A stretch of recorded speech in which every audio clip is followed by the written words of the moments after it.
Hi, I'm Tim. Welcome to Watchbox, and thanks for logging on. If you love this watch, email me, tmosso@thewatchbox.com. Your purchase and pricing email question line for buying this or any watch you see on any Watchbox platform. Please reach out to me directly. Email tmosso@thewatchbox.com.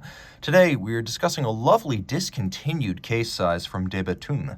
This is the DB25 Moonphase Starry Sky 40 millimeters in white gold. The timepiece is only 12.7 millimeters thick and from lug-to-lug compact 47.5 millimeters with a 22 millimeter spacing between the lugs. You can see underneath the glare of the lights, and on my 16 centimeter circumference wrist, the watch wears easily. It's flat enough to fit underneath the cuff, narrow enough across the wrist that I could recommend for a wrist as small as 13.5 centimeters circumference. This is a rare unisex option from De Bethune, as they tend to make larger, broader watches. This is neither of those. Taking a quick look at the strap, it's thin, it's fine, it's alligator leather on both sides, large rectangular scale gaiter on the top, round scale on the bottom. You have a folded and cut edge that shows the layers of leather engaged, but you can see that it's a remarkably shallow profile with gaiter on both sides. There's no bolstering, so it's a thin strap, matte finish on the top. The stitch is black, the die is black, the buckle is white gold, and as you can see, it is De Bethune branded.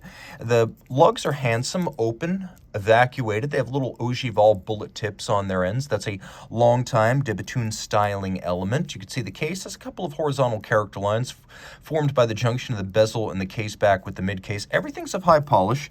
You could see that this is the real thing. This is gray gold, not the kind of white gold that needs to be rhodium plated. And you can see it's got a slightly warmer color to it.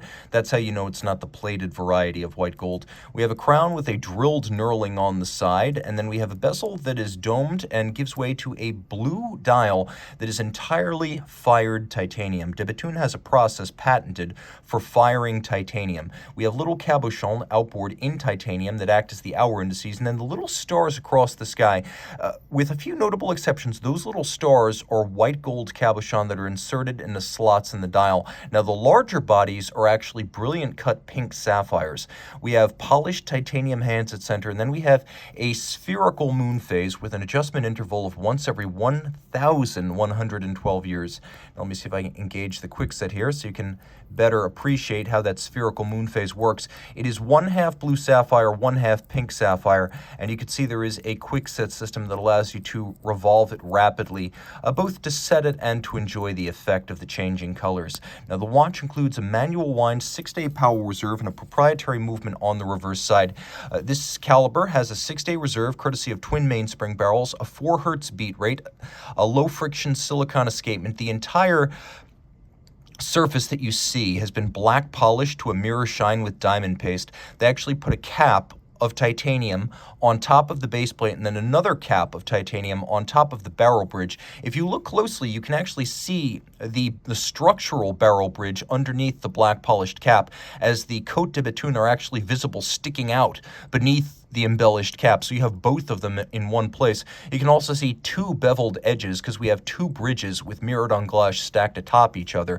So all of this is black polished by hand. We have a full balance bridge with triple parachute that is 1, 2, 3 shock protection springs, bracing the balance against shock. Then we have a disc of silicone with a white gold rim to limit the effects of temperature on timing, but also to put as much of the mass as possible outboard. We have a hairspring that's 2 pieces clamped together and formed by hand that allows the hairspring to breathe concentrically like an overcoil, but without the thickness and shock susceptibility of an overcoil. There's also a Bridal style mainspring in one of the barrels, so you cannot accidentally overwind this watch. That is impossible.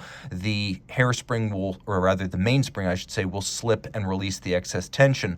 There are a lot of innovations here. The watch is protected by no fewer than 6 individual patents, and though the watch is avant-garde, the finishing is very traditional. For that matter, the case and the dial are, at least in principle, very traditional. Fixed lugs, solid dial. This is not like the DB28s or the DB27s. Some folks feel those watches are too extravagant, avant-garde, or Star Trek inspired. This watch is none of those things. A wonderful mirror of your values if you are a more conservative collector of independent horology, and a gateway to the brand from more traditional independents like, for example, Moser or FP Journe. Reach out to Team Mosso at thewatchbox.com for purchase and pricing details.